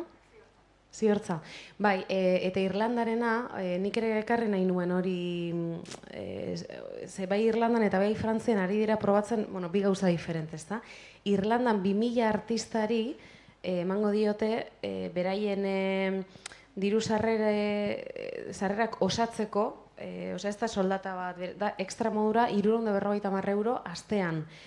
Baina 2000 hoietan daude artista guztiak. Orduan dira hori, eskultoreak, ikusentzunezkoak, ez dakite dramaturgoak, ez dakite jende pila badago, ez da. Egon nintzen eskema ekartzekotan ustut, idazleena begiratu nuen, neuretik, nire arlotik esplikatzeko zuei. Eta uste duzala 180 idazle Irlanda osoan, aldi berean pentsatu behar duzu Irlanda Euskal Herria biderbost edo izango dala gutxi gora bera, ezta? Eta nik ere pentsatzen jota, horrere ze zaila izango dan aukeratzea nori eman eta nori ez betikoa. Ezta? Zelan praktikatuko dugu kapitalismoa, zeintzuk izango dira irizpideak honi emateko besteari kentzeko, eta azkenean jakindu zozketa bidez izan dela. Horrere gero, zalantza sortzen zaizkit, uste dut ez dala egongo inoiz erantzun justorik danantzat eta ez dagoen moduan munduarentzat, ezta? Eta Frantzian ari dira egiten, nik ez daukat erregimen hau, baina entzun izan dut antzerkian dabiltzanek egiten dutela adibidez, edo Bueno, hori, lehen zuri erantzun dizut, ez da, musikariek ere uste dute egiten dutela, ikuskizuna dukasun egun hori kotizatu dezakezu, edo behar duzu, edo kotizatzen dizu ez dakit enpresak, edo ez dakit zelan doan, ez da. Beste egun guztiak, orduan, Frantzian egin dutena da, kotizatzen ez dituzun beste egunengatik langabezia kobratzeko modua. Orduan, bueno, zekar, gure lana lehen ustut euriek aipatu duela, inda irregularra, ez da, nik adibidez, urtean 4 hilabetetan ez dut fakturatzen. Orduan, bueno, beste hilabetetan egon behar nahi izan zia jota, gain esfortzu bat egiten, gero badakidalako udan, irakasleak bezala, ia bezala oporretara ongo naizela, baina oporrik kobratu gabe. Orduan, bueno, kontu txo hauek, bai. Claro, nik hor, adibidez, oin 37 urte ditu dela, ari naiz hemendik, ez? Baina 37 urte bete arte zein handia izan den frustrazioa eta ze kontratu kakajan ditugun edo zeinentzat egin izan dugun lan, zeinentzatez eta abar, claro, nik utzi behar izan dut nire sortzaile izaera pasional eta potente hau oso aldera ekoizle bilakatzeko eta beste sortzaile batzuei ere plazak emateko, eta horretan ari gara, eta ni horretan oso pozik nago. Ez dakite, orain adibidez, Etena Antzeslana estrenatuko dugu, Miren Gaztañaga Garazina, Mari Urzelai eta konpainiarekin, bueno, plazak banatzen ari gara. Ez nolabait gu lortzen ari garen horretatik, guretzako gorde beharrean, eta gu guretzako, eta nik esateko behitu, nik egingo dut nire antzeslana, eta ni izango nazprota, bai, baina aurrerago, ez? Besteekin ere parteak atuko dugu, sortuko dugu sare hori, orduan, bai, egia da iritsi garela diru laguntzen mobida horretara orain, bideo oso potoloa egin eta gero kompetentzia hitza ere, niri kompetentziari buruz egingo nuke beste goiz bat aparte, ze, nire kasu berezia azaltzeko, nik kulturgintzan egiten nuen lan, euskalgintzan, produkzioan. Eta, bertsosaio bat egitearren bajan nengoela, kompetentzia desleiala esan dezakegu, egiten ari nintzela esan zitzaidan, ez? Orduan, zer da euskaraz kompetentzia egite, hau da, nori egiten ari naiz ni kompetentzia Balmasedan bertxotan egitearren debalde. Non sartuta gaude, zein da gure sistema, nork dauka boterea, eta noruntza joaten ari gara. Horregatik nik erabaki nuen leku hori ustea, ados, kulturgintzatik banoa, euskalgintzatik banoa. Por supuesto, despido improcedente bat izan zen, ez dagoelako kompetentziarik euskararekin eta abar, eta paroa kapitalizatu nuen, bai nik eta bai Maria Riberok, zelako sortu alizateko. Izan zen, gure apostua, erosi gendun Alonsotegin, non ez dagoen euskarazko arnazgunerik enkarterri osoan ez, Alonsotegin espazio bat erosi genuen, lantzen ari gara bertan, hori gure paroa kapitalizatuta gero etengabe da dana dirua, eta hortik sortzen saiatzen ari gara, orduan orain 4 urte daramatzagu, eta momentuz gure bidea da, diru laguntzetara tope. Ojala iristea momentu bat non euki genezaken finantzaketa minimo bat, zuri enkargatzeko zure hurrengo ikusentzunezkoa, zure hurrengo novela, que nos pintes todo, esan nahi dut ez, hori izango litzateke ideala. Ea egunen baten iristen garen horretara, baina hor ere gogoraraztea Eba Guerreroren hitzak ekarri ditu dala lehen ez, ez dago nazio mailako horregatik aipatzen nuen geuretik sortuak, badalako nazio mailan eredu bezala hartu daitekeen zerbait, baino bestela hemen bakoitzak sortu behar du berea, bilatu bere diru laguntza, bere kontaktuak edo bere lagunak, eta punto. Eta badago jente asko ez duena sortu nahi, egin nahi duela interprete lana, eta nik dantza egin nahi dut, eta punto, ez dut ibili nahi hor urtero sortzen eta sortzen ez, orduan pizkat, Bai, eta egia da, diru laguntza bat lortzeko kompetentzia da. Bai, ez dakit, autobus batean sartzeko 10 plaza badaude ere, baina esaten dudanean ez garela kompetentzia izan behar, baizik eta sarean landu behar da horretarako. Ez agian biak elkarrekin beste laguntza, diru laguntza handiraino presentatu algara. Bai, klaro, 10.000 euro ematen dituzte, kompetentzia izango gara, baina ez dugu horretan fokalizatu behar, eta agian sistema pizkat aldatu behar dugu, eta beste sortze era berriak egitea. Esan dugunez ere, adibidez ikusentzunezkoa oso industria jerarkikoa da, eta gu ere kooperatiba bat egin genuen, gu ideologikoki pentsatzen genuelako beste era batean lan egin algenuela modu horizontalago batean, eta gu gure proiektuetan gutxienez horrela lantzen dugu gure lantaldarekin, ez da erreza, baina eske agian elkartu behar gara eta gauza pizkat aldatu kompetentzia zorrotz hori edo hitza horren zanaia pizkat aldatzeko. Bai, aldi berean, baina kompetentzia hori kanpotik dator, ez da? Oin, ez dakit enteratu zareten, berri honoa nire arlora, literaturre eremuan atera da beka bat, BBVak finantzatuta, maiak bai ez dio, barre batekin, eske da, grotesk, ez da gizelan zan, 70.000 eurokoa. Hau da, zuek ulertzeko, igartza saria, zubikarai saria, horiek izan dira beti 6.000 euro, gero Eusko Jaurlaritza irlatik sorkuntza bekak egon direnak 8.000 ustutu zezerri godala, Joseba Jaka beka 10.000 euro, eta gehiengoa, Irun iria, eta Donostia iria, 20.000 eurokoa. Karo, imaginatu, 6.000koetatik 70.000kora, joan, izumindu egin nintzen hori, berri hori jakinuenean, postu beharrean, zondo, zebakit gainera, ez du dala, bueno, ze gainera hor beste gauza bada, hor ere, txantxui, bueno, ez dala anonimoa. Ordunaz, bueno, BBVak zer nahi du, bere burua zuritu, ez da, kulturari dirua ematen diola esan, orduan nahi du, momentu honetan, ezagunenak diren idazleen artean, bat aukeratu eta, bueno, iaia promozioa egin diezaiotela, ez da. Eta idazle batzuen artean komentatzen, kabreatu egin ginen, ze pentsa 70.000 euro horrekin, eske 7 beka on eman ditzakezu.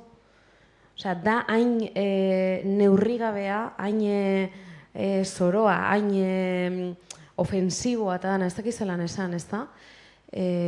Bueno, hori alde batetik. Gero, beste alde batetik esan nahi nizun itxaso, grazia egiten didala, ezagutu zintudanean superra apasionatua zinen, egia da praktikotasunera doblegatu garela biok. Osea, faktur kontrolatzen ez dakizer, enpresariak ingarame, gilo diria. Eta euriek lehen esan duen zeozarrekin nahi nun lotu, bai, Irlandakoaz aparte, beste anekdota bat, bai, zeuk esan duzuna, zergatik izango ete da, Irlandan ondo ari dela funtzionatzen eta sorkuntza lanak hobeak direla eta ez daudelako prekariedadean itota, ez da?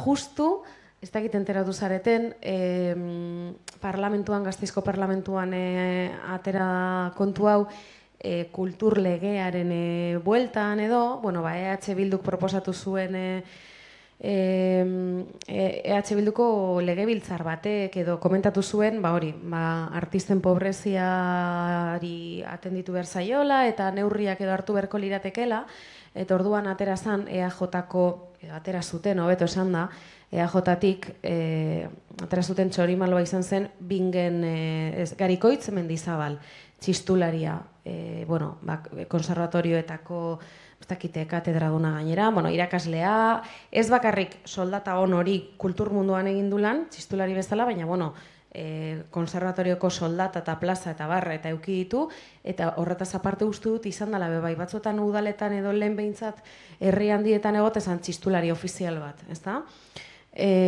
Donostin adibidez, goizeko behatzitan, ez dakiz orduan esnatzen zaituzte, domekaro, igandero, tipoak euki, bere gainera euki dituen lan baldintza zoragarrizimo horiek eukita, bota zuen legebiltzarrean, baina ondo dago artistak pobreak izatea, beren hitz zehatzak jakinei baituzue bilatu sarean. Baina bota zuen ideia zen, ondo dagoela artistak prekarizatuta egotea edo pobretuta, Hortik sortu izan dela beti, ez da? Artista bohemioaren irudia ekarri zuen gogora. Orduan, jeturukismo maila handia, baina, hori. Sor dezala berak politika, no? Pobreziatik. Hori da. Inspirazio etortzen zaion. Bai, hori da. Eta lehen esan duzuna, ez da? Aktivismoa danean edo, estruktura ekonomiko sendo bat ez daukanean, ez dakit gaztetxe baterako, edo zinzorgarako, edo lehen Andreari, gu gaur, ondo, esan nahi zuet, oso duina iruditu zaidala zera, ez da? Tala ere Andrea izan du, jo, balen, gero zer barko bat zen noiz bai testu bat, ez dakiz zer, bueno, ez da, hori diferentea da, baina eske gertatzen da, niri iaz eskatu ziaten, lehen egon gara esaten, ez da, debalde lan egitea eskatzen dizueten zerrenda horretan, nik uste fuertena izan zela, BBK-ak eskatu zidala, ekarri behar zuten, bai, idazle bati omenaldi egin nahi zioten, Espainiako idazle bati, eta orduan nahi zuten ekarri zuten idazle horren emazte alarguna, hilda zegoen idazlea, eta gero nahi zutela, euskal literaturak ere lekua eukiz ezan, eta klaro, emakumea, eta tal, eta hor kupoa betetzeko eskatu ziren, eta esan nahi dut, prestatu beharko nuen, irakurri beharko nuen, idazle horren obra aztertuta, ez dakit ez da, mai inguru hori prestatzeko, nahi zuten guztiz debalde lan egitea, BBK batek, ustut BBK zala, esan nahi zut, lotxagarria. Eta ipagarria da baita BBKak diru laguntzak jasotzen dituela horrelako proiektu artistikoak egiteko. Osea, BBKak eta horrelako enpresa handiek ez dituzte horrelako proiektuak egingo dirurik ateratzen ez badute. Zeurak ez dut aktivismoa egiten. Eta seguruenik beste gonbidatuak, zau gertatu izan zaigo beste batzuetan bai, sari bat jaso, hilda dagoen idazle bate Jose Antonio Ormazabalek esaten omen zuen, saria eman diate, nik enun ezagutu, zuzenean, baina kontatu indiate, lau bazan da. Saria zer, baina bustia edo lehorra, dirua dakar edo ez.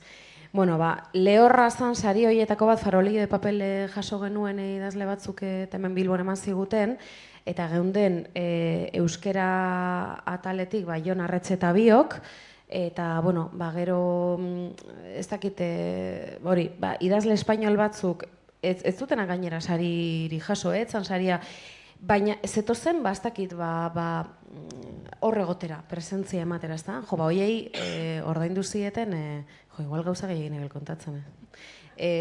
Karton hotelean gela bana ipini zieten, eta ez zuten ezer berezirik egin, esan nahi zute, eta guri bapez. Esango izuet nik lortu nuela, ez galdetu zelan, baina ez ziguten autobusa, Bermeorako bueltarako autobusa ere ordaindu. Eta besteak kartonen, eta omenaldia etzan beraientzat, eta BBKako horiek ere, gero, seguru nago alargunari ordainduko ziotela, hegazkina, karton, seguramente karton hotelean suita, eta bar, baina gero nahiko zuten, bai ni eta bai beste bat edo egongo zana hor kupoa betetzen, debalde gotea. Honekin bi gauza etorri zaizkit burura. Bat, duela urte batzuk, artista bat atarazan, Instagramen kontatu zuen, museo batek eskatu ziola erakusketa bat egiteko, de gratis. Ahí lo dejo. Eta gero lehiakortasunari buruz, nik erabaki dut jaietako kartel lehiaketetan parterik esartzea. Porque, duintasunaz hitz egiten badugu, horre ez dago duintasunik. Zuk egite duzu kartel bat amaituta. 5.000 pertsonek hartze dute parte, eta ordaintze dute bat bakarrik. Ke? Eta gainera, ontxe, iarekin baita, ia como, mira, amigas. Irabazi ezala kartel kutreenak egia san, porque... Zenbat egiten da, nau, EITB kartu du orain joeratxoa, ez bakarrikia zure obra promozionatzera zoazenean, horiek noski, ez dizkizute ordaintzen, aurkezpenak ere ez, eta hori, gure lanaren barruan dator, eta igual elitzateko horrela izan beharko, baina onartzen da, eta punto. Bizkeia, hasi dira deitzen, ez dakite, alaire ikusi dute ipini duzula Twitterren lehen, edo ipini duzula Instagramen story bat, esan ez dakize gairen inguruan, deskantzatu inberdala eta ez produktiboa izan, eta ez dakizer, eta nahiko genuke horren inguruan berbetan etortzea, eta ez dakizer. Eta konturatu nintzen ari direla tertuliano, tertuliano lana eskatzen, apur bat ezagunak diren batzuei, gero beste batzuek ere kontatu didate, orgulloaren egunean ez dakizer, baina ja nahi dituzte izenak eta hori dena, tertulian horik euki beharrez izateko. ordainpean. Oda, hor dauzkate pare bat, baina beste guztiak debalde. Eta behin baino gehiagotan, eta lehenengoan erori nintzen, eta gero esan nien, bueno, baina eskatzen ari zaretena da, hausnartu inberko nuke, prestatu, aparte, 5 ordu edo joaten ziren grabaketan, egon berko litzateke behintzat, eta ez pentsa, komunikabideetan olako kolaborazio bat, 60 euro izaten da, 60 euro fakturatu, hortik kobratu, erdia. Osea, ez dala, baina EITB.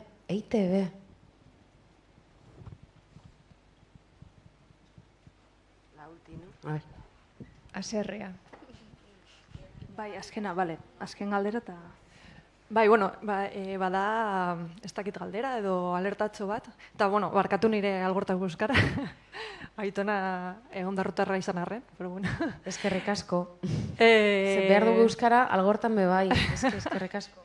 Bueno, dinot, badago kontu bat niretzat oso garrantzitsua dana, eta alerta bat badena ere, lehen ziortza komentatu duzun gaiaren inguruan, kompetentzia hori izatea, gure artean eta edo proiektuak hori kompetentzia logiketan sartzearen inguruan, eta bada, nik uste dudalako, alde batetik, finantziaketa ereduen inguruan,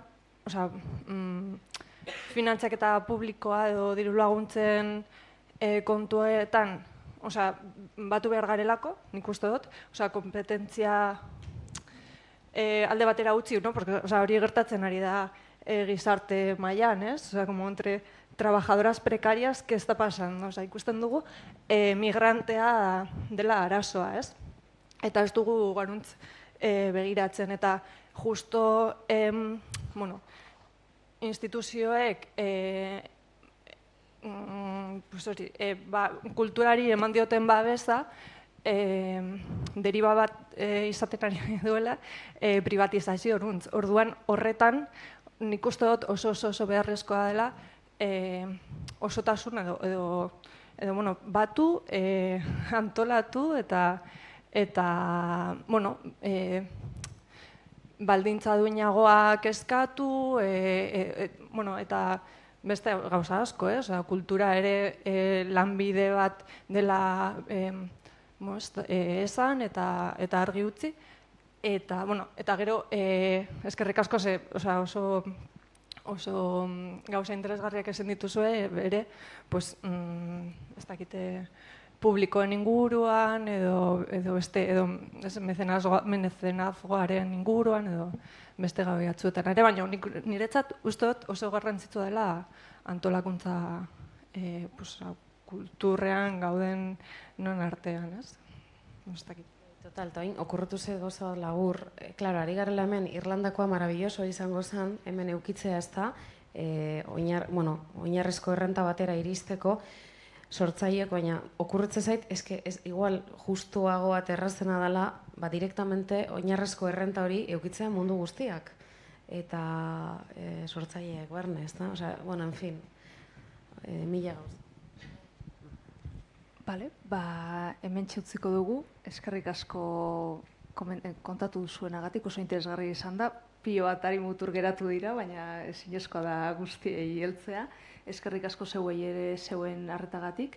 Arratsaldean Magda Piñeroren bakarrizketa eukiko duzue, eta Olatz Salvadorren elkarrizketa eta kontzertua, eta txalo bero bat. Eskerrik asko Lasin Zorgari. Konbiatzagatik eta egiten duzuen guztiak.